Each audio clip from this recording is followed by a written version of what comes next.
Halo semuanya, selamat pagi. Salam sehat semua ya. Bruder, Bapak Ibu guru, teman-teman mahasiswa PLP dari UNES dan anak-anak Tarsisian semuanya.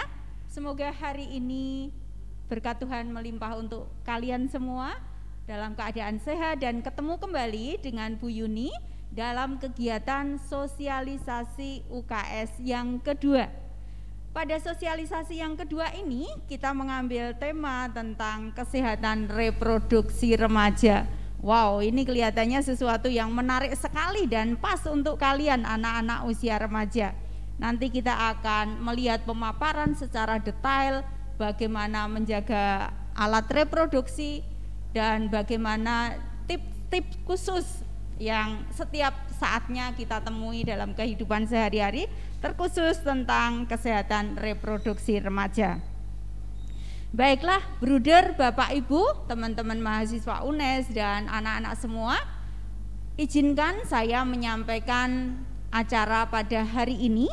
Yang pertama yaitu nanti doa, kemudian menyanyikan Indonesia Raya, lalu pemaparan materi, dilanjutkan dengan sesi tanya jawab, dan yang terakhir penutup. Oke, Bu Yuni ingatkan bahwa kalian boleh off speakernya dulu, lalu nanti di akhir sesi akan kita share link presensi untuk mengecek kehadiran dan keikutsertaan kalian semua. Bruder, Bapak Ibu dan anak-anak semua, mari kita mensyukuri kesempatan ini bahwa kita boleh nanti belajar bersama. Untuk itu mari kita buka acara pada pagi hari ini dengan berdoa. Kembali izinkan Bu Yuni memimpin doa dengan cara Katolik bagi Bapak Ibu dan anak-anak, atau mungkin ada orang tua siswa yang ikut juga. Silakan yang berkeyakinan lain bisa menyesuaikan. Kita mengambil sikap hening. Dalam nama Bapa dan Putra dan Roh Kudus. Amin. Allah Bapa Maha Kasih, Allah Bapa Maha Baik, kembali kami bersyukur atas berkat-Mu pada pagi hari ini. Kami Kau izinkan kembali untuk berkarya sesuai dengan tugas dan kewajiban kami masing-masing.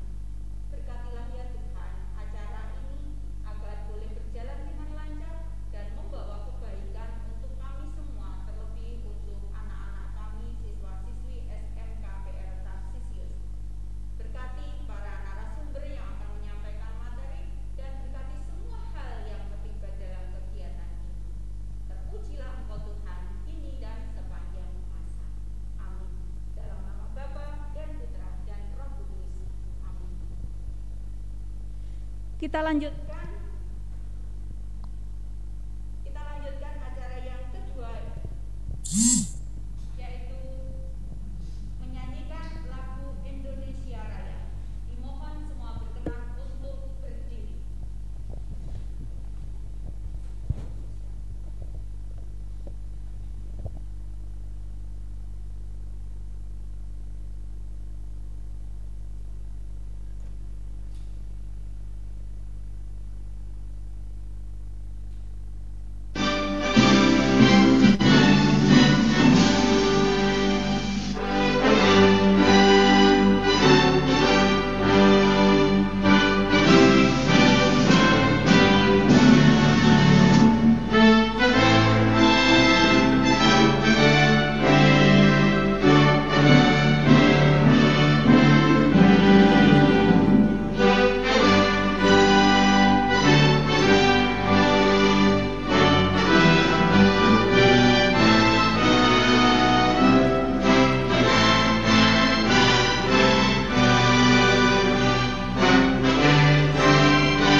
Maaf ada kendala sound sebentar ya. Oke, saya lanjutkan. Kak Syifa tadi lahir di Semarang 23 November tahun 2000. Wow, kakak kalian ya. Kemudian menempuh pendidikan SD di Negeri Anjasmoro, SMP Negeri 1 Semarang, SMA Negeri 5 Semarang, dan sekarang kuliah di jurusan Ilmu Gizi Fakultas Kedokteran Undip ya Kak Syifa ya. Oke, wah asli Semarang nih. Iya betul. Ya baik, lalu narasumber yang kedua yaitu Eleonora Adivita Pangapura, panggil Kak Ellen aja ya. Oke, lahir di Kabupaten Semarang, agak jauh-jauh di sana ya, agak desa sana ya. Oke, 13 Juli 2001, beralamat di Panda Semarang, tidak jauh dari sini. Lalu menempuh SD di SDPL Santo Yusuf Semarang, SMP di SMP Pangudi Luhur Dominico Savio Semarang, SMA di Kolose Loyola, dan sekarang kuliah di jurusan Ilmu Gizi Fakultas Kedokteran Undip ya. Ini juga dari desa menuju ke kota ya Kak Ellen ya. Iya benar. Oke. Mengapa kok narasumber kita serasa masih kecil-kecil ya, masih kuliah kok jadi narasumber? Karena ternyata mereka itu sambil kuliah itu sudah memiliki banyak pengalaman. Seperti kalian sekolah sambil magang, mereka juga sudah sering mengadakan pendampingan gizi ibu hamil dan menyusui. Mari yang punya saudara sedang ibunya atau ibu hamil atau menyusui boleh konsultasi gratis. Kemudian pendampingan tumbuh kembang batita dan anak usia SD di sekitar Undip sana, itu merupakan area pendampingannya. Kemudian pendampingan kesehatan remaja, pendampingan manula dengan kondisi sakit tertentu seperti diabetes, jantung dan sebagainya. Sehingga mereka di samping kuliah mendapatkan ilmu saat kuliah, tapi mereka langsung menerapkan. Sehingga pada pagi hari ini mereka berkesempatan untuk berbagi ilmu tentang kesehatan reproduksi remaja. Materinya menarik ya.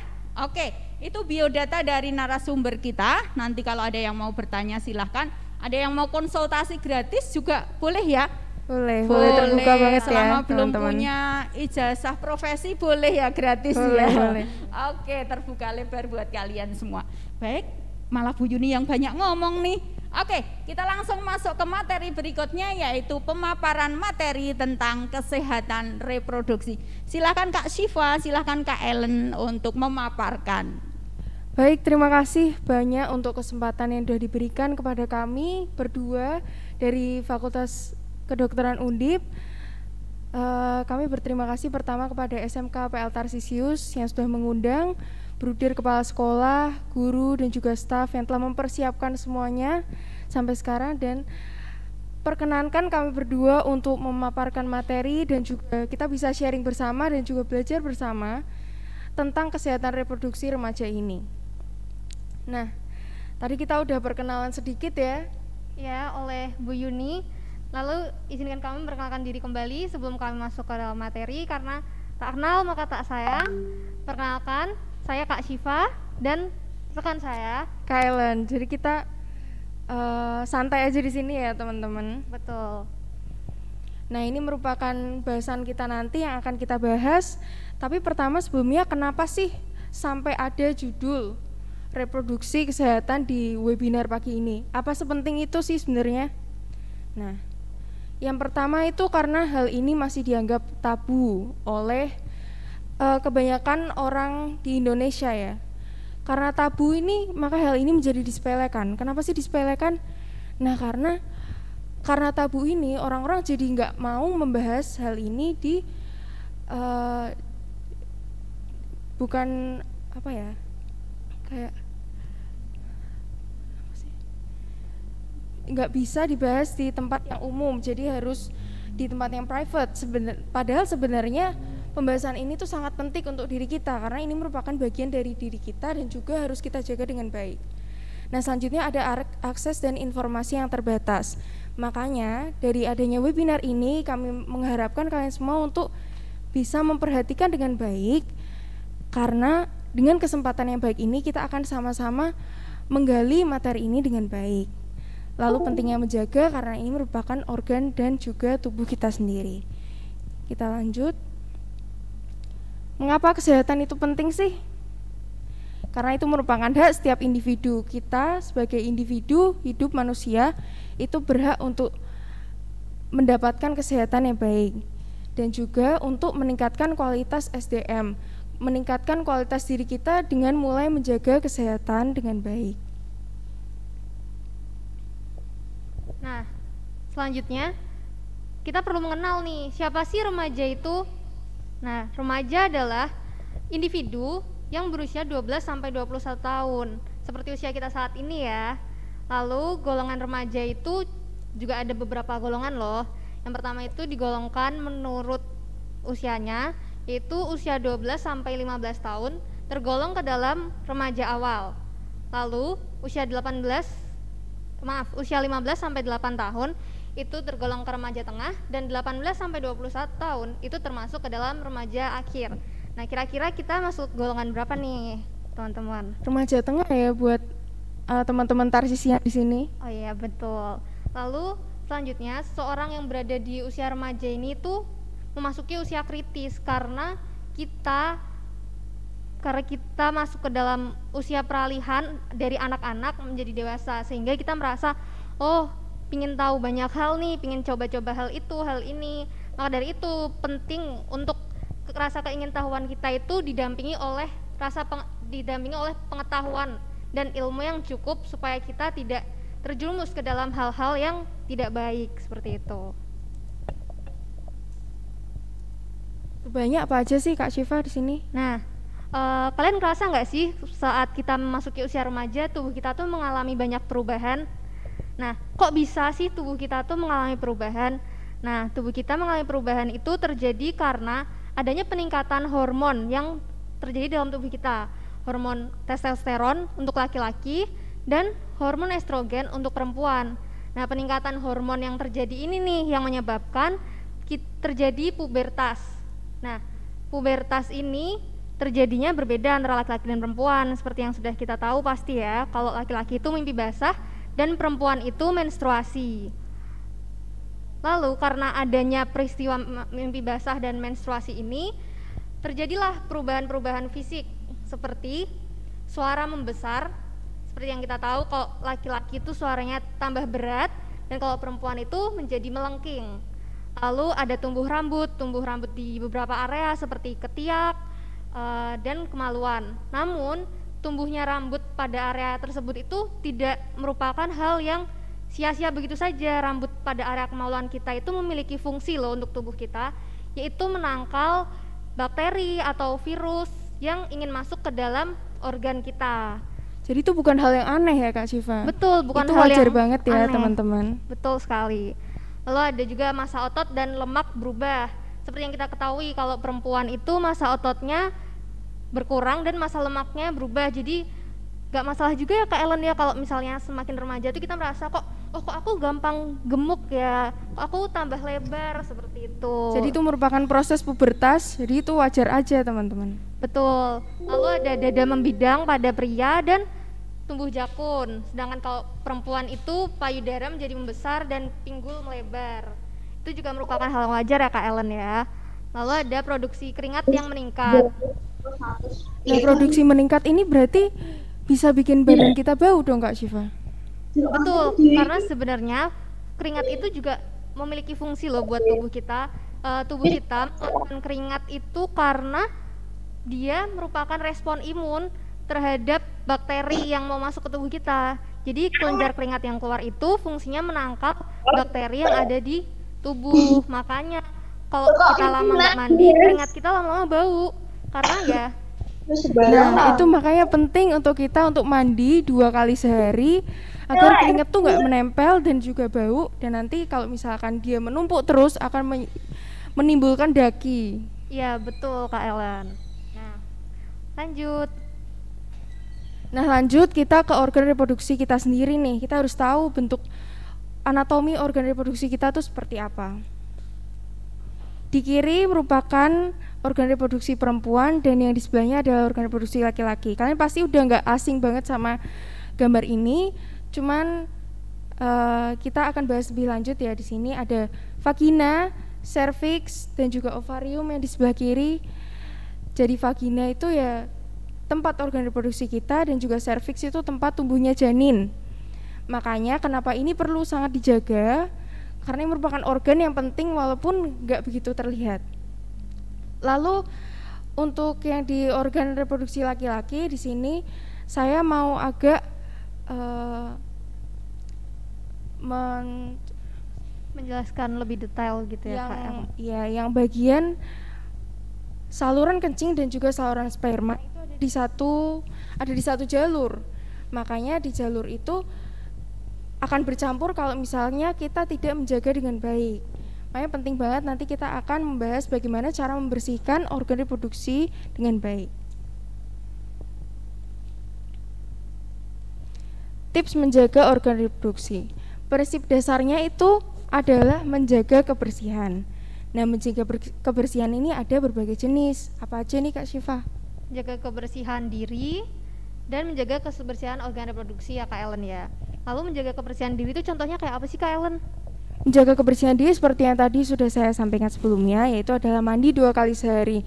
Nah, ini ngaku aja teman-teman pandemi kayak gini tetap mandi 2 kali sehari atau sekali aja sehari atau mungkin nggak mandi sama sekali ya. Nah, itu perlu diperhatikan banget untuk menjaga kebersihan diri sendiri kita mulai dari mandi. Lalu ada mencukupi kebutuhan gizi yang nanti akan kita sampaikan lebih detail di belakang lagi. Ada asupan makanan dan jaga berat badan. Lalu ada menjaga kebersihan organ reproduksi. Begitu ya, kita akan lanjut ke tips-tips lainnya. Nah, ini ada tips untuk menjaga kebersihan organ reproduksi. Menjaga kebersihan organ reproduksi itu bisa dimulai dari menjaga kesehatan alat reproduksi dengan yang sudah dijelaskan tadi ya Kak Ellen ya. Mulai memperhatikan kebersihan diri, mandi 2 kali sehari. Lalu yang kedua ada mengganti celana dalam minimal 2 kali dalam sehari. Berikutnya ada membersihkan kotoran yang keluar dari alat kelamin atau anus menggunakan air bersih atau kertas pembersih atau tisu.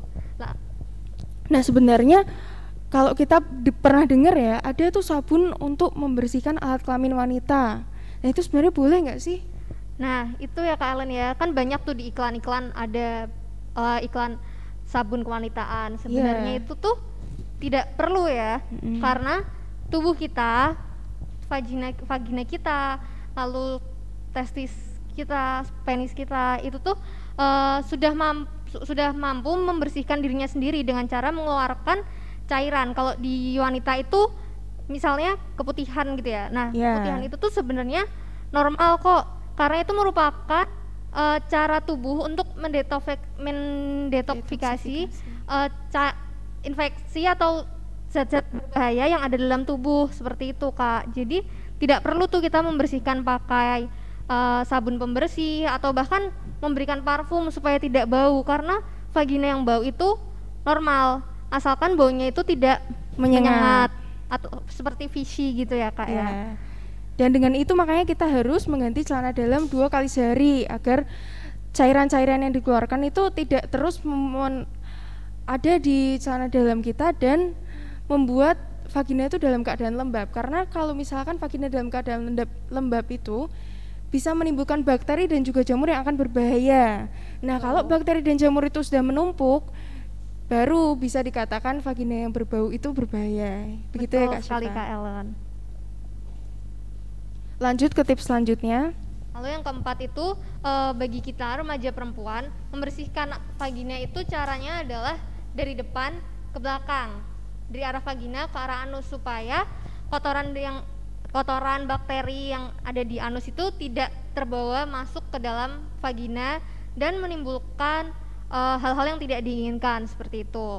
Lalu tips selanjutnya yang kelima adalah dianjurkan untuk mencukur atau merapikan rambut kemaluan minimal setiap 40 hari sekali, agar rambut kemaluan kita tuh tidak terlalu lebat gitu ya, karena kalau misalnya lebat nanti bisa ditumbuhin kutu atau kemaluan atau jamur seperti itu. Tapi juga kami tidak menyarankan untuk mencukur bersih karena seperti yang tadi sudah disampaikan di awal ya, karena rambut kemaluan itu memiliki fungsinya sendiri. Lalu yang terakhir ada saat menstruasi, remaja perempuan itu sebaiknya mengganti pembalut setiap 3-4 jam sekali. Agar, kenapa sih Kak Ellen kita perlu mengganti pembalut rutin? Agar biar bakteri dan juga jamur tuh nggak bisa menempel di vagina kita. Karena kan kalau lembab itu bakteri sama jamur tuh suka banget sama hal kayak gitu ya. Jadi harus diganti secara rutin, nggak harus 3-4 jam sekali sih. Ini nggak saklek gitu, cuman disarankan untuk mengganti rutin. Betul. Nah selanjutnya apa sih hal dan resiko kalau misalkan kita nggak menjaga organ reproduksi kita dengan baik? Contohnya adalah kita bisa masuk ke dalam dunia seks bebas. Apa sih itu sebenarnya seks bebas? Meliputi pacaran melebihi batas, bergonta-ganti pasangan seks, dan juga berisiko terkena penyakit menular seksual atau bisa disebut dengan PMS. Nah, seks bebas ini kita juga bisa terkena HIV atau AIDS. Udah banyak banget ya didengar di luar sana kalau virus HIV AIDS ini sangat berbahaya buat sistem imun tubuh kita. Karena kalau sistem imun tubuh kita udah terserang, itu kita bisa mudah banget terkena penyakit dan nggak bisa sembuh-sembuh. Lalu ada selanjutnya penyakit kelamin lain yaitu gonorea, kutil kelamin, dan juga sifilis atau luka yang nggak sakit gitu. Biasanya ada di daerah kelamin atau di lidah, di tenggorokan juga bisa ya Kak Syifa. Betul sekali Kak Ellen. Penyebabnya ini apa aja sih? Yang pertama adalah sentuhan. Sentuhan itu bukan berarti kalau misalkan ada penderita HIV sama penderita yang bukan penderita bersentuhan seperti ini itu bisa tertular, bukan begitu ya Kak Syifa? Betul. Maksudnya ini adalah sentuhan terhadap luka terbuka kepada penderita pasien. Jadi kalau misalkan saya lagi sakit nih misalkan terus kena gini, nah ini bisa juga menularkan bakteri melalui sentuhan. Lalu ada transfusi darah yang terinfeksi.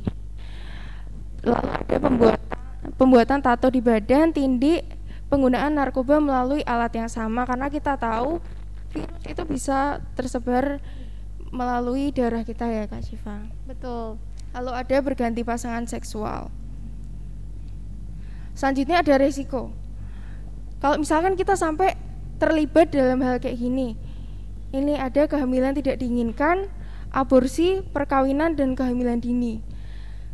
Daripada kita sampai bisa masuk ke sini, kenapa nggak kita lebih fokus terhadap diri kita, terhadap pendidikan kita untuk menaikkan kualitas diri kita ya. Betul, supaya kita masa depan juga tidak terjebak ke dalam hal-hal yang merugikan diri kita dan masa depan kita tentunya Kak Ellen. Iya. Lanjut ke dampak psikososial. Nggak cuma dampak-dampak secara fisik ya, karena kita juga ada dampak psikososial yang akan mempengaruhi kualitas hidup remaja, yaitu menjadi pemalas, sulit berkonsentrasi, sering lupa, ngelamun, badan kurus, dan kejiwaan menjadi tidak stabil karena pikiran dan fokus kita itu terlalu teralih pada hal-hal yang tidak penting. Makanya kita bisa jadi malas ya, kayak nggak mau mikir yang lain lah, mikirnya ini aja, terpecah gitu ya. Lalu bisa dikucilkan oleh teman, keluarga, dan lingkungan sekitar sehingga dapat memicu depresi. Lalu yang terakhir ada menurunkan produktivitas. Karena kita kan sebagai teman-teman di sini kan sebagai anak SMK dan juga mungkin ada yang kuliah, tugas kita tuh adalah belajar di sini untuk sebagai kewajiban kita. Nah, kalau misalkan kita menyampingkan hal itu kan berarti produktivitas kita menurun, kualitas kita merendah, dan nanti kemiskinan akan meningkat. Kalau kemiskinan meningkat berarti negara Indonesia ini nggak bisa maju-maju ya. Betul sekali. Jadi harus dimulai dari diri kita sendiri sekarang. Walau kita masih muda, kita harus tetap memperhatikan hal itu. Lanjut nih, pencegahan. Gimana sih biar kita nggak bisa sampai masuk ke hal itu? Pertama ada pencegahan kekerasan seksual. Kekerasan seksual ini nggak cuma dilakukan oleh laki-laki ke perempuan ya, tapi bisa perempuan ke laki-laki juga.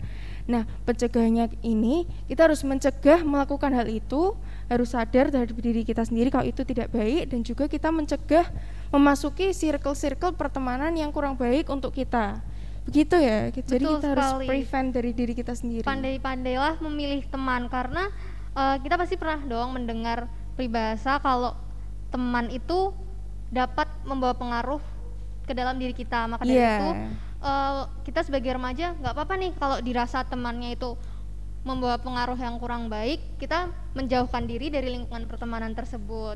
Jangan selektif rasa itu nggak apa-apa ya. enakan, Iya gitu. benar. Betul. Lalu yang kedua ada hindari nafsa. Nafsa ini obat-obatan yang terlarang. Udah nggak usah sampai mau masuk coba-coba. Ya jadi cukup tahu aja kalau itu nggak baik dan sudah stop dari situ.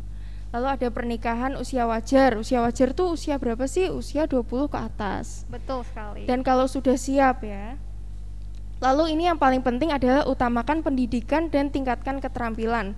Dengan kita mengutamakan pendidikan di sini, berarti kita kan akan menyampingkan hal-hal yang kurang baik. Jadi ini penting juga buat masa depan kita ke depannya. Lalu lanjut ke penanganan masalah kesehatan organ reproduksi pada remaja. Dengan cara apa aja sih ini?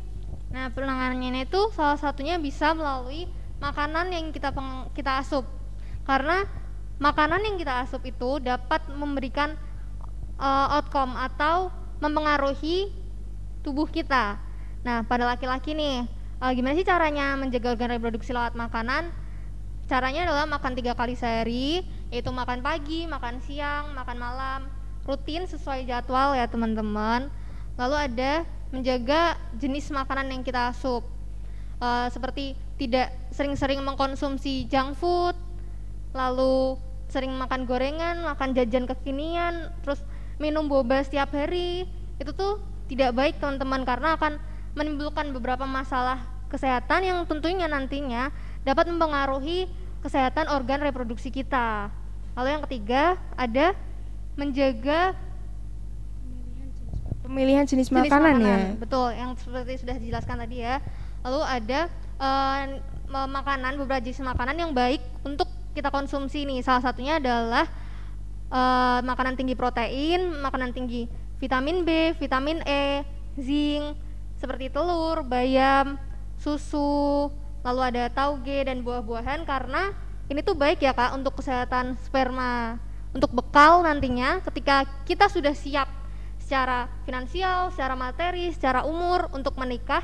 Nah, ini tuh baik untuk kesiapan diri kita sendiri. Selain itu juga baik untuk membentuk massa otot ya. Mungkin yang laki-laki di sini mau badannya kekar, nah itu berarti asupan makannya juga harus baik. Nggak cuman olahraga doang ini bisa bagus badannya, enggak. Kita harus memperhatikan income makanan kita juga ya. Betul. Lalu untuk yang perempuan gimana nih? Nah, lalu untuk yang perempuan juga sama, kita harus menjaga makan 3 kali sehari, menjaga asupan cairan, minum air putih yang cukup ya, yaitu 8 gelas sehari. Lalu ada menjaga pemilihan jenis makanan, sama seperti tadi, tidak sering makan junk food, tidak minum boba setiap hari, karena biasanya itu perempuan lebih tertarik gitu ya buat makan makanan yang manis, karena kadang kita lagi mood pengen makan yang manis-manis nih. Nah, kita tuh harus mengontrol diri kita sendiri agar tidak membawa dampak yang merugikan bagi kesehatan tubuh. Lalu ada juga nih berbeda dengan laki-laki, kalau anjuran makanan untuk perempuan itu tinggi protein, vitamin B, vitamin E, vitamin D, dan zat besi seperti daging merah, bayam, brokoli, serta buah-buahan. Karena kenapa sih kita perlu untuk menjaga asupan zat besi dan vitamin tersebut? Karena kalau perempuan itu kan terjadi menstruasi ya Kak Ellen ya, setiap bulan. Nah, kalau menstruasi itu kan kita mengeluarkan darah, dan juga di dalam darah itu ada zat besi yang ikut keluar. Maka dari itu penting untuk menjaga asupan zat besi supaya kita tidak kekurangan zat besi. Karena kalau misalnya kita kekurangan zat besi nih, akan ada dampaknya, yaitu kita dapat terkena anemia. Nah, anemia itu dampaknya apa sih Kak Ellen? Bisa untuk diri kita sendiri, kita bisa merasa letih, lemas, lesu, jadi nggak mood ngapa-ngapain. Nah, makanya perlu dijaga untuk menjaga konsumsi Fe. Nggak harus dari daging-daging merah, tapi mulai dari sayur bayam, tempe kedelai, itu juga bisa ya. Iya, betul. Jadi kesadaran diri aja buat kita, kaum perempuan, untuk menjaga kesehatan. Betul sekali. Lanjut, makanan yang baik itu gimana sih? Nah, makan yang baik itu tentunya kita pasti sudah dengar ya, makan 4 sehat, 5 sempurna. Nah, tapi di sini ada nih gimana sih cara menerapkan porsi makan yang baik. Nah, caranya itu menurut prinsip isi piringku. Cara menerapkannya yaitu mengonsumsi 5 kelompok makanan setiap hari atau setiap kali makan. 5 kelompok pangan tersebut adalah ada makanan pokok seperti nasi, lauk pauk seperti daging ayam, tempe atau tahu, lalu ada sayuran seperti sayur bayam, sayur brokoli, lalu ada buah-buahan seperti buah pisang, buah pepaya, apa saja yang ada di rumah, dan minumannya ini dianjurkan untuk air putih ya teman-teman. Lalu ada mengkonsumsi lebih dari 1 jenis untuk setiap kelompok makanan. Misalnya makanan pokoknya tuh ada nasi dan juga kentang. Lalu ada lauk pauk, ada lauk hewani dan lauk nabati supaya saling melengkapi zat gizinya seperti itu. Lalu ada sayuran dan buah-buahan. Setiap kali makan akan lebih baik. Lalu porsi untuk makanan pokok dan sayuran itu 2/3 dari isi piring, dan porsi lauk pauk itu 1/3 serta 1/2 dari isi piring. Wah, ini jelas banget ya Kak, kalau misalkan makanan ini kita patuhi pasti kita akan lebih sehat dan imun kita lebih baik. Betul sekali Kak Ellen. Lanjut, ini ada video menarik yang bisa kalian semua tonton.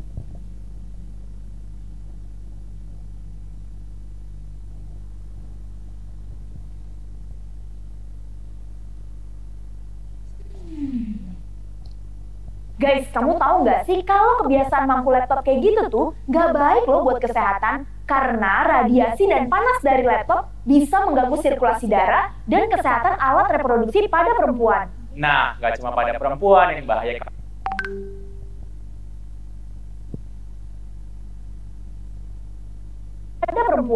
Nah, nggak cuma pada perempuan yang bahaya kalau mangkuk laptop, tapi pada laki-laki juga dapat terganggu kesehatan reproduksinya loh guys. Jadi jangan terbiasa mangkuk laptop ya. Dan gak cuma kebiasaan itu aja yang harus dihindari, ada hal-hal lain juga yang harus kita lakukan untuk menjaga kesehatan reproduksi. Apa aja tuh ya?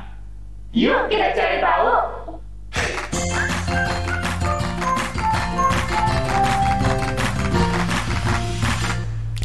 Halo guys, Aku Vicky, dan kamu? kalau aku sih kayaknya gak perlu kenalin Kak, soalnya mereka semua udah tahu siapa aku, ya kan guys? Di pede banget, emang itu artis.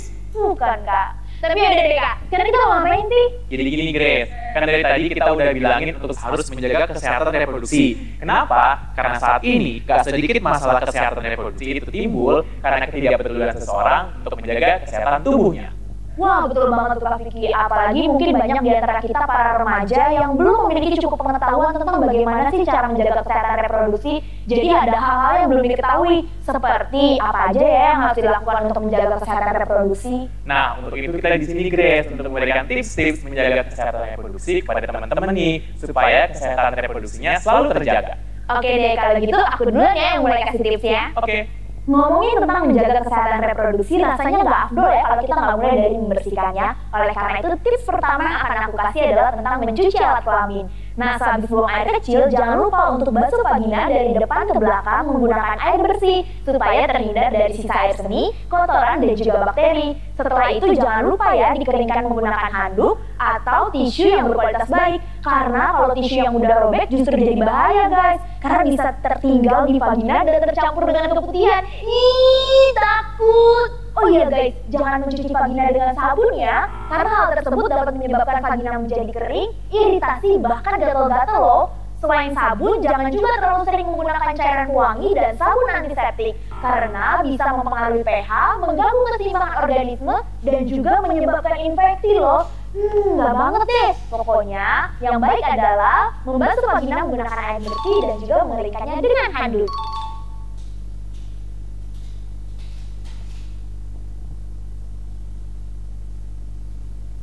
Guys, jangan terlalu sering menggunakan toilet umum ya. Toilet umum di sini maksudnya seperti toilet umum di sekolah, di mall, terus di terminal, stasiun, pasar, rumah makan, atau lainnya. Selain itu, kalau ada pilihan antara WC duduk atau WC jongkok, sebaiknya kamu pilih yang WC jongkok aja. Kalau misalkan di WC duduk tersebut tidak tersedia kertas dudukan sekali pakai atau toilet seat sanitizer untuk membersihkan dudukan toilet. Nah, abis itu kalau misalnya di toilet hanya tersedia air dalam ember, jangan gunakan itu untuk membilas ya. Lebih baik saran aku sih, kamu bawa juga botol kosong, terus diisi dari air keran yang mengalir untuk membilas.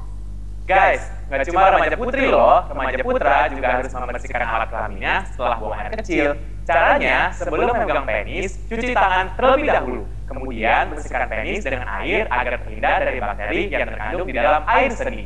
Ingat ya, jangan pernah menggaruk penis ketika gatal, karena akan menyebabkan luka. Dan juga, jangan terlalu sering menggunakan sabun, karena akan menyebabkan iritasi. Lanjut ya guys.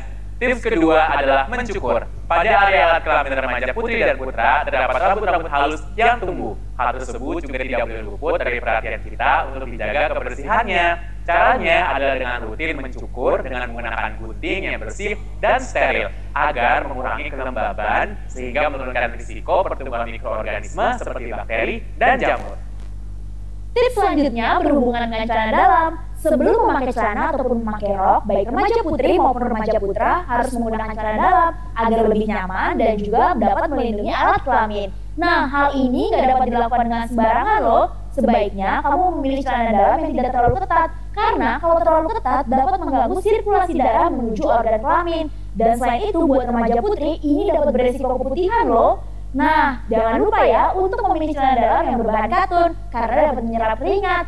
Selain itu, jangan lupa juga untuk mengganti celana dalam minimal 2 kali sehari atau lebih buat kamu yang berkeringat banyak. Tips berikutnya adalah jauhi rokok, alkohol, dan narkoba. Jika seorang remaja putra merokok, maka akan menyebabkan impotensi. Sedangkan jika seorang remaja putri merokok, maka akan menyebabkan kerusakan ovarium dan akan mengganggu proses pembuahan. Gak hanya itu, alkohol dan narkoba dapat mengacaukan sistem otak kita yang akan mengakibatkan halusinasi, kelelahan, dan juga menurunkan prestasi belajar kita loh. Makanya hindari ya guys, kamu gak mau kan jadi remaja yang halu? Nah, tips berikut ini khusus untuk remaja putri guys. Kenapa? Karena berhubungan dengan menstruasi. Selama kamu menstruasi, usahakan untuk mengganti pembalut setidaknya 3 hingga 4 jam sekali ya, supaya kuman-kuman yang terdapat di pembalut tidak berkembang biak dan masuk ke vagina. Kan ngeri banget kalau kayak begitu. Terus saat lagi buang air kecil pada saat kamu menstruasi, usahakan dibarengi dengan mengganti pembalut ya. Oh iya, jangan lupa pilih pembalut yang netral atau tidak menggunakan parfum di pembalutnya, supaya tidak terlalu banyak campuran bahan kimia di pembalutnya. Berikutnya, hindari radiasi di sekitar alat kelamin. Seperti yang tadi aku bilang di awal tentang memangku laptop di atas paha. Pokoknya, sekarang kalau kamu mainan laptop, kamu taruh aja di atas meja, nggak usah pakai paku segala. Nah, selain menghindari memangku laptop, kamu juga harus menghindari duduk di atas jok yang panas. Kan suka tuh kalau naik sepeda atau motor, joknya panas banget gara-gara matahari. Nah, jok yang panas itu nggak boleh langsung diduduki loh guys, soalnya panas dan radiasinya akan mengganggu sirkulasi darah dan kerja alat reproduksi kita. Selanjutnya, jaga pola makan bergizi seimbang ya, supaya dapat meningkatkan daya tahan tubuh dan juga membantu menjaga kesehatan organ reproduksi. Oh iya, jaga juga berat badan kamu ya, supaya jangan sampai berlebihan ataupun kurang. Karena kalau berat badan berlebih, itu dapat mengganggu siklus menstruasi. Tapi kalau berat badannya kurang, itu juga dapat mengganggu produksi hormon estrogen. Well, itu dia guys tips-tips menjaga kesehatan reproduksi untuk remaja putra dan putri. Jangan lupa dipraktekin ya. Bener banget tuh guys, jangan lupa dipraktekin ya. Nah guys, karena sekarang kamu udah mengerti tips-tips menjaga kesehatan reproduksi, jangan lupa kasih tahu teman-teman kamu juga ya, supaya semuanya bisa menjaga kesehatan reproduksinya. Terus jangan lupa juga saksikan video selanjutnya biar pengetahuanmu soal kesehatan remaja semakin bertambah. Vicky, Grace, pamit, bye! Wah, itu tadi videonya menarik sekali ya Kak Ellen. Ya, dan dengan pengetahuannya seperti itu kita harus bisa melaksanakannya dan juga menjaga agar tidak terkena resiko-resiko yang tadi sudah disampaikan ya. Betul sekali itu Kak Ellen. Lanjut, kita ada mitos atau fakta. Pasti ada sering terdengar, Bu Yuni mungkin pernah dengar hal-hal yang seperti nggak boleh keramas saat menstruasi, ya. Pernah dulu waktu kecil ibu itu bilang kalau lagi menstruasi jangan keramas.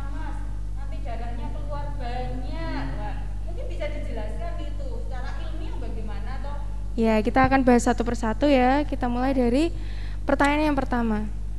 Apa nih? Yang pertama itu, es dan minuman dingin tidak boleh diminum saat menstruasi. Wah, itu tuh mitos atau fakta sih Kak Ellen? Menurut teman-teman Tarsisian di sini sendiri gimana?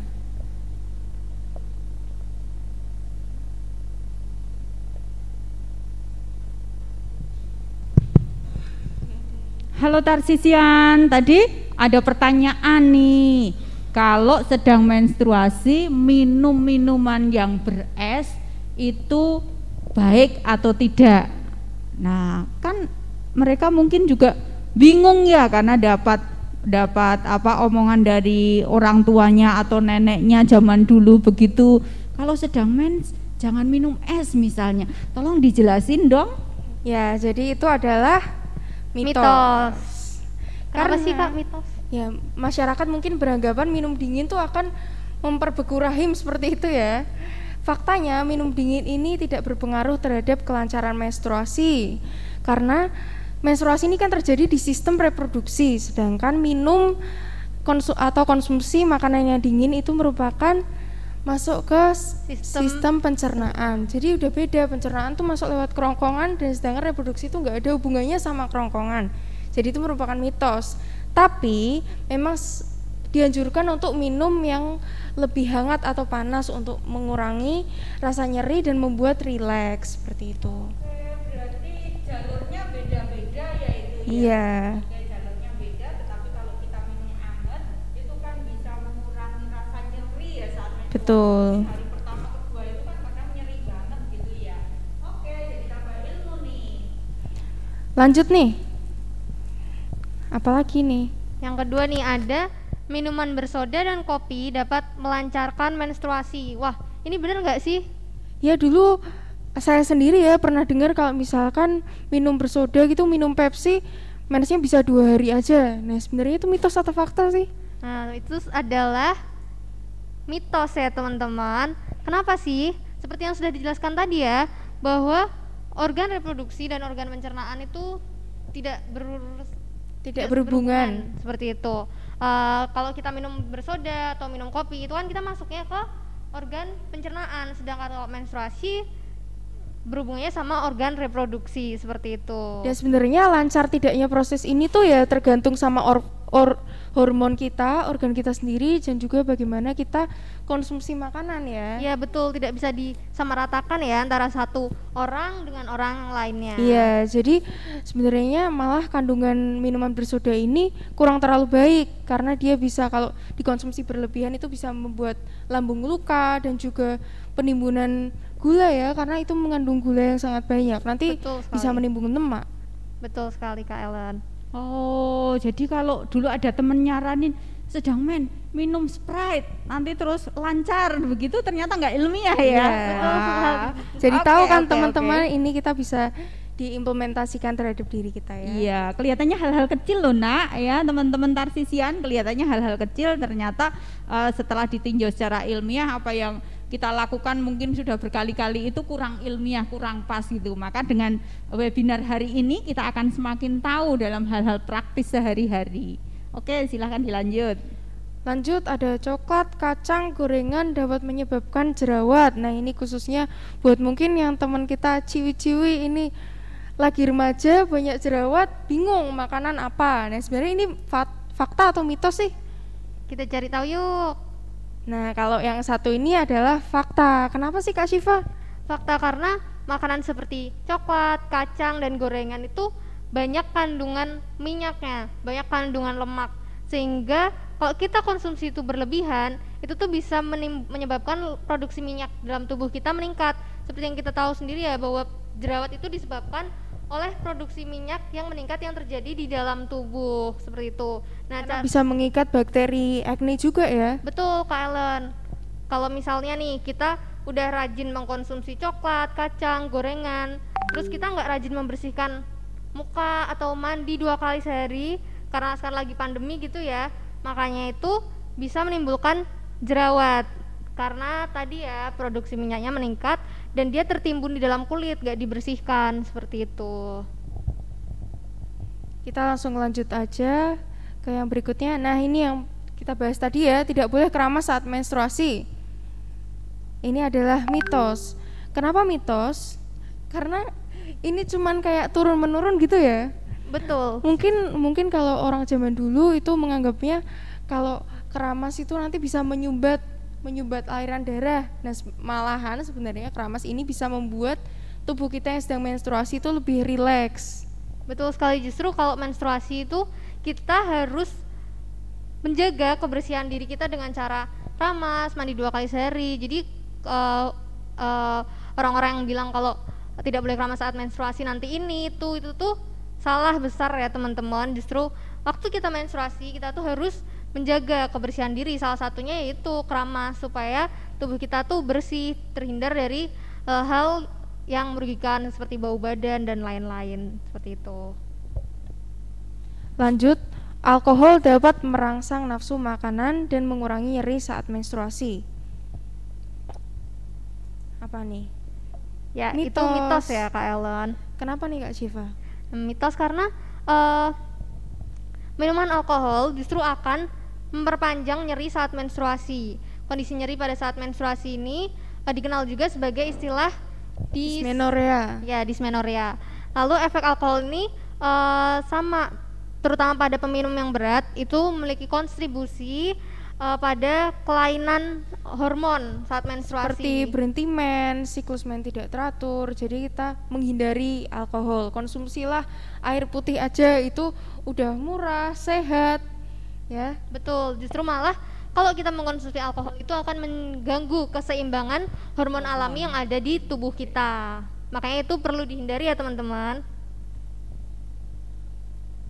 Oke, sudah banyak banget ya fakta dan mitosnya. Masih ada yang lain? Cukup seperti Cukup itu atau banyak mungkin banget ada pertanyaan ya? Oh ya, oke. Sekarang kita lanjut sesi tanya jawab. Silahkan dari anak-anak, dari teman-teman dari UNES. Mungkin kalau ada mau yang ditanyakan, jangan malu-malu ya. Di chat ada pertanyaan tidak? Oh belum ya, mungkin masih malu-malu. Oke, kalau belum ada nih, Bu Yuni punya pertanyaan yang ini terjadi dalam keseharian. Kan Bu Yuni ngajar olahraga nih. Nah nih kalau cewek sudah jam olahraga belum ganti, lalu datang ke lapangan. Bu Yuni, saya enggak ikut olahraga. Loh kenapa non? Saya lagi menstruasi. Loh kan kamu masih bisa jalan, masih bisa aktivitas ringan, tapi menstruasi Bu. Nah ini Bu Yuni sebagai guru olahraga harus memberi pencerahan bagaimana kepada siswa yang berkasus seperti itu, ditinjau secara ilmiah. Silahkan Kak Ellen dan Kak Syifa. Sebenarnya kalau menstruasinya masih belum terlalu sakit atau masih bisa jalan, nggak ada symptoms atau gejala-gejala yang lemes banget dan nggak bisa ngapa-ngapain, tuh sebenarnya olahraga itu malah disarankan ya. Betul. Untuk siklus kita tuh agar semakin baik, terus bisa mengeluarkan keringat juga, bisa tambah rileks juga, kecuali kalau misalkan menstruasinya tuh yang sampai cuman bisa tiduran doang, karena setiap orang tuh memiliki daya tahan, daya terima sakit yang berbeda-beda. Oh gitu ya, jadi Bu Yuni harus jawab, selagi kamu masih bisa, yuk tetap ikut olahraga sesuai kemampuan, karena itu akan membantu meringankan rasa sakit dan melancarkan peredaran darah juga, begitu ya.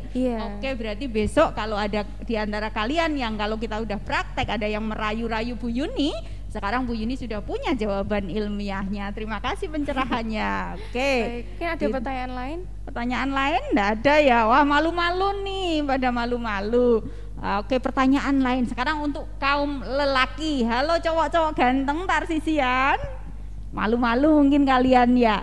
Kayak gini, kadang kami para guru itu juga menemui beberapa anak cowok yang ngerasa seksi nih kalau pakaiannya ketat.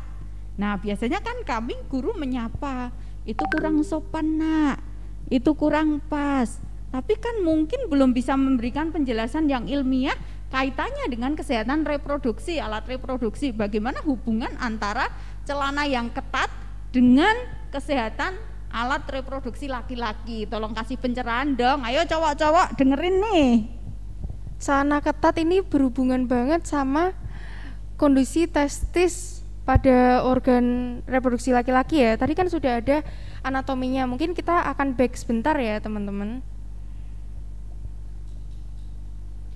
Di bagian sini itu ada testis. Nah, testis itu fungsinya untuk memproduksi sperma.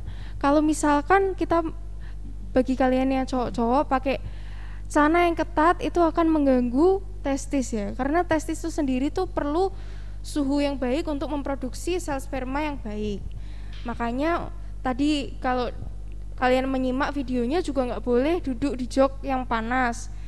Dan celana ketat tuh juga berpengaruh karena suhunya akan semakin panas dan itu nggak baik. Jadi gunakan saja celana longgar. Selain itu lebih nyaman kan lebih sehat juga. Betul. Dapat mempengaruhi kesuburan ya Kak ya. Iya. Oke, benar sekali. oh, mungkin sekarang kan belum kerasa ya karena belum merit ya. Jadi seksi pakai celana yang ketat, ternyata efeknya kalau itu dilakukan terus-menerus nanti bisa mempengaruhi kesehatan alat reproduksi, kaitannya dengan tingkat kesuburan begitu ya. Iya, betul Oke, sekali. Kak Ellen, Kak Siva nih ada pertanyaan lewat chat. Ada yang sudah berani bertanya, luar biasa Tarsisian. Jadi dia tuh ngalamin pada saat menstruasi minum air es, lalu perutnya terasa kram dan keras gitu ya. Apa itu hubungannya? Seperti itu mungkin bisa dijelaskan. Seperti tadi yang sudah kita bahas, sebenarnya kalau konsumsi itu nggak ada hubungannya sama bagian reproduksi ya, karena menstruasi kan merupakan sistem reproduksi. Kalau makanan tuh ya sudah beda lagi. Nah, tapi karena tadi sudah diomongin kalau lebih baik minum atau konsumsi makanan yang hangat biar lebih rileks, itu lebih dianjurkan. Jadi sebenarnya mungkin kramnya itu pengaruh dari serviksnya itu sendiri atau rahimnya itu sendiri, karena kan tingkat pain receive orang kan beda-beda ya. Jadi mungkin kramnya itu bukan dari minum air esnya ya Kak ya, tetapi memang pada saat terjadi menstruasi, darah yang menempel di dinding rahim itu kan mau mengelupas, maka betul. terjadi kontraksi ya, terjadi kontraksi ini. Nah, rahimnya berkontraksi, otot-otot berkontraksi sehingga menimbulkan efek serasa seperti kram gitu ya. Jadi bisa disimpulkan bukan karena minum air esnya ya, tapi memang otot rahim yang sedang berkontraksi mau meluruhkan darah yang mau keluar itu gitu ya. Ya, jadi tidak masalah, tetapi disarankan untuk meringankan rasa sakit, minumlah air hangat, minumlah makanan-makanan yang hangat sehingga mengurangi rasa sakit dan rasa kram tersebut. Mungkin Begitu selain ya? minum air hangat bisa ditambah mengkompres, pakai penghangat gitu ya. Oh ya, pantesan waktu itu ada muridnya Bu Yuni, Bu, saya biasa dikompres pakai botol kasih air hangat. Itu juga bisa meringankan rasa sakit ya? Betul, karena dapat membantu merelaksasi otot serviks seperti itu. Ini penasaran, banyak yang penasaran nih Kak nih, ada pertanyaan lagi lewat chat nih. Penyebab telat haid itu apa aja ya Kak? Padahal jika dihitung sudah lebih 28 hari. Dan mau tanya juga agar haid lancar dan teratur itu bagaimana? Terima kasih Kak. Wow. Telat haid mungkin berhubungan dengan siklus menstruasi atau silahkan secara ilmiah dijelaskan. Sebetulnya di usia remaja, di usia kita ini telat menstruasi itu tuh merupakan hal yang wajar ya. Karena hormon kita itu belum terbentuk secara tetap gitu. Belum stabil, masih naik turun. Betul. Jadi kalau misalnya aduh bulan ini aku telat haid, tapi bulan selanjutnya haid aku maju nih kurang dari 28 hari, itu tuh masih normal asalkan lebih dari 14 hari dari bulan sebelumnya ya Kak Ellen ya. Lalu makan apa sih, hal-hal apa yang bisa kita lakukan untuk memperlancar haid? Nah, itu tuh bisa dimulai dengan kita rutin melakukan aktivitas fisik seperti olahraga, betul, senam-senam kecil di kamar, betul, atau jogging kalau pagi, atau bahkan saat ini kan lagi musim bersepeda ya. Nah, itu tuh kita bisa melakukan aktivitas-aktivitas fisik seperti itu. Lalu yang kedua itu menjaga asupan makan.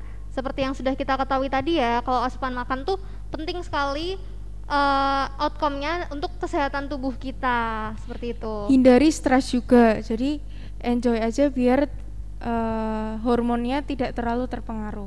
Ya, Wow, betul. oke, ternyata banyak faktor ya, rumit juga ya, tridik juga ya perempuan itu. Ini masih juga ada yang tanya, kalau menstruasinya kurang dari 7 hari apakah normal, Kak? Normal ya, masih nggak apa-apa. Karena ya itu tadi sistem hormon kita, apalagi teman-teman yang masih remaja itu masih naik turun. Mungkin nanti kalau sudah mencapai umur 19-20 itu sudah mulai teratur siklus haidnya. Berarti bisa dibantu dengan mungkin kasih tanda di kalender ya, Kak ya? Iya, Iya, Bisa betul. di kamar kasih kalender, Nak, kemudian kalian berikan tanda kapan mulai haid hari pertama bulan ini, bulan berikutnya kapan, dan seterusnya. Atau bahkan karena sekarang zamannya sudah canggih ya, kita bahkan bisa melacak menstruasi cycle di mendownload Aplikasi. aplikasinya ya. Kayak mungkin gitu. kalian bisa cari di Play Store atau di App Store, itu ada menstrual cycle. Salah Nah, satunya ada yang namanya Flow atau Iya. dan lain-lain, banyak seperti itu. Oh, banyak kalian cari. aplikasi ya? Iya, betul, Canggih Kak. banget ya. Kalau Bu Yuni kan udah jadul banget. Kalau dulu di kamar saya kasih tanda, disilangin, dihitung normal ndak ya gitu. Tapi sekarang sudah ada aplikasinya ya. Oke nih teman-teman, anak-anak generasi Z itu kan IT itu ndak masalah. Jadi silahkan cari aplikasi yang bisa membantu kamu untuk mengecek kenormalan menstruasi kalian. Masih ada pertanyaan lagi nih, wah laris Boleh. manis nih. Oke. Ada yang tanya, pada saat menstruasi ya perlu terasa kram, kemudian nyeri, kemudian minum jamu kunyit asem. Itu boleh enggak sih, Kak? Lalu apa fungsinya? Itu mitos atau bagaimana? Mungkin bisa dicerahkan. Jamu kunyit asem.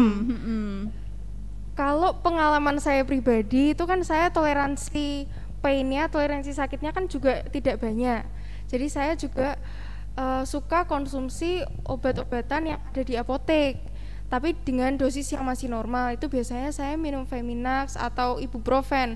Nah, tapi kalau misalkan jamu-jamu ini mungkin bisa dilihat di jurnal-jurnal, karena saya juga sebenarnya kurang begitu paham kalau misalkan tentang jamu-jamu tradisional, apakah bisa benar-benar meredakan pain yang ada di siklus menstruasi atau tidak. Kalau misalkan Kak Silva mungkin ada nggak ya kayak pengalaman minum jamu misalkan? Belum ada juga sih, Kak. Mungkin ini insight baru juga buat kita ya. Nanti kita bisa mengkaji dari literatur yang sudah ada, dan nanti kalau kita sudah ketemu mungkin kita bisa sampaikan ke Bu Yuni, dan Bu Yuni bisa nanti memberikan masukan kepada adik-adik. Jadi kalau jamu itu mungkin masing-masing orang sensitivitasnya berbeda ya. Ada yang cocok, ada yang kurang cocok, ada yang bisa meringankan dan sebagainya begitu ya. Tetapi kalau itu diminum sewajarnya, Bu Yuni pikir tidak masalah juga ya, asal tidak berlebihan gitu ya, karena segala sesuatu yang berlebihan itu memang tidak bagus gitu ya. Jadi masing-masing dari kalian silahkan ngecek apakah tubuhnya bisa menerima jamu itu, toleran dengan jamu itu, atau mungkin malah menimbulkan efek yang lainnya. Diperlukan kepekaan dari masing-masing pribadi ya. Sebenarnya yang cowok juga boleh tanya nih loh ya, ini kok cewek semua nih. Sebenarnya kan pokok untuk mengurangi rasa sakit itu kan ada di pengurang rasa sakit. Nah, kalau misalkan jamu itu bisa mengurangi rasa sakit, ya mungkin boleh aja dengan takaran yang normal. Oke, berarti semuanya tuh kalau normal-normal saja gitu oke ya. Oke. Ada pertanyaan lagi nih, masih bersedia kan? Boleh. Ya, oke. Sama waktunya masih ada, boleh. Oh ya, oke. Nanti pertanyaan berikutnya nanti bisa chat ya. Oke, ini pertanyaan yang terakhir, tapi jangan mengurangi keingintahuan kalian. Kalian boleh chat juga, nanti akan kami rangkum ya. Pertanyaan nih yang terakhir. Kalau menstruasinya itu telat 3-4 bulan tidak menstruasi, apakah itu normal? Nah, kalau sudah sampai 3-4 bulan, kita perlu tahu sebenarnya penyebabnya itu apa? Apakah stres atau hormonal? Mungkin hormonal itu kan bisa ditunjukkan dengan jerawat juga, keringat, produksi keringat yang berlebih. Nah, itu dari kalian sendiri mungkin bisa mengecek dirinya sendiri ya. Apakah saya tuh tingkat stresnya berat? Nah, kalau tingkat stresnya berat bisa dikurangi. Tapi kalau misalkan itu sangat mengganggu pikiran kalian, aduh kok aku nggak mens-mens ya, itu bisa datang ke dokter penyakit kelamin. Seperti itu. Seperti itu. Terus bisa juga kita mengecek dalam 3-4 bulan terakhir tuh kita makan apa aja sih? Apakah aku kebanyakan makan junk food atau makanan manis-manis, atau berat badan aku nih lagi naik sehingga aku terlihat lebih gemuk atau obesitas gitu, karena hormon tadi kan juga dipengaruhi oleh makanan dan berat badan kita. Kalau misalnya kita gemuk itu dapat mempengaruhi hormon dan sehingga mempengaruhi ke siklus menstruasi kita menjadi tidak lancar seperti itu.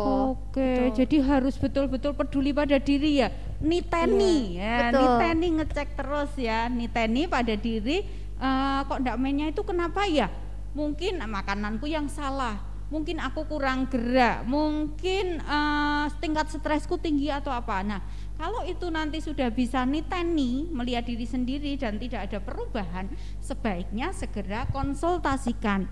Mungkin kalau belum bisa ke dokter spesialis, bisa ke bidan dulu ya. Jadi ke yang ahlinya supaya mendapat jawaban yang jelas. Karena memang masalah perempuan ini masalah rumit ya, masalah komplit gitu ya Kak Ellen dan Kak Siva ya. Kalau nggak diri kita yang sendiri yang menjaga, mau siapa lagi? Gitu. Oke, itu kan milik kita juga, milik kita sendiri ya. Oke, wow, Tarsisian, teman-teman muda, teman-teman dari UNES, mohon maaf ya, waktu kita terbatas, tapi tidak menutup kemungkinan kalau kalian masih banyak keluhan, masih banyak pertanyaan, nanti boleh dicatkan. Bisa lewat Bu Yuni, lalu nanti Bu Yuni akan sampaikan ke Kak Siva atau Kak Ellen ini ya, supaya nanti mendapatkan pencerahan ya, gratis, enggak bayar.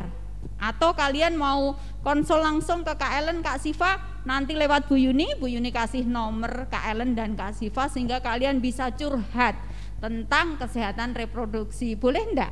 Boleh. Mengganggu kuliah enggak? Enggak dong, kita malah seneng, kita bisa sharing dan juga berbagi pengalaman sama teman-teman Tarsisian semua. Dapat ilmu juga ya. Nih teman-teman Tarsisian, terbuka pertanyaan baik cewek maupun cowok tentang kesehatan reproduksi. Nanti nomor HP-nya bisa minta ke Bu Yuni ya, bisa minta ke Bu Yuni. Baik Kak Ellen, Kak Siva, terima kasih sekali untuk sharingnya, untuk berbagi ilmu dan belajar bersama dengan teman-teman Tarsisian. Dan ini sangat real, sangat praktis dalam kehidupan sehari-hari. Semoga apa pencerahan-pencerahan tadi yang sudah disampaikan teman-teman Tarsisian bisa mengambil, menyerap dan menerapkan dalam kehidupan sehari-hari untuk meningkatkan tingkat kesehatan kita, terlebih tentang kesehatan reproduksi. Sudah cukup banyak materi yang diberikan ya. Jangan lupa Bu Yuni ingatkan untuk mengisi link kehadiran, link presensi, silahkan dibuka linknya di chat begitu ya. Baik Bruder, Bapak Ibu Guru, teman-teman mahasiswa PLP dari UNES dan anak-anak semuanya, terima kasih atas kebersamaan kita pada pagi hari ini. Mohon maaf di awal tadi ada kendala jaringan sehingga kita agak telat sedikit. Dan teman-teman yang terhalang kendala jaringan, nanti akan kami share rekaman dari webinar hari ini sehingga kalian tetap bisa belajar, tetap bisa menimba ilmu dari webinar ini. Begitu, kiranya cukup acara kita pagi hari ini. Nanti pada sosialisasi UKS yang ketiga, kita akan mengambil tema yang lain karena dari SMK PL Tarsisius memang secara rutin setiap tahun mengadakan program sosialisasi UKS. Kalau biasanya dulu sebelum pandemi kita ketemu langsung, tapi karena pandemi kita melalui kegiatan webinar ini. Begitu? Oke, terima kasih sekali lagi untuk kebersamaannya. Saya pribadi mohon maaf manakala ada kekurangan dalam menghantarkan, dalam menyampaikan acara pada pagi hari ini. Untuk itu, mari kita akhiri kegiatan webinar hari ini dengan berdoa mengucap syukur kepada Tuhan. Kita mengambil sikap doa. Dalam nama Bapa dan Putra dan Roh Kudus, amin. Kembali kami bersyukur ya Tuhan, hari ini Engkau benar-benar di tengah-tengah kami, menyertai kegiatan webinar kami pada pagi hari ini.